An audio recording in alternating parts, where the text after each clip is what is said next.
Ενώ στο δεξί διάδρομο έχουμε ένα πάρα πολύ καλή επίσης κόντας λήξη, συμμετοχή από τον Ράπετρα Πετράκης. Από το που έχει και τον κύριο Πετράκης.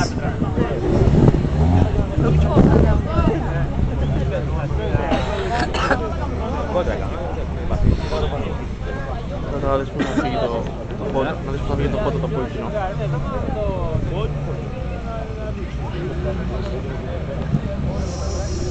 Έφερα 5 MP. Να πούμε ότι ο Μανιωτάκης έχει κάνει πανελλήνιο ρεκόρ. Έλα. 11-7-30 έχει κάνει. Στην κατηγορία Β'2.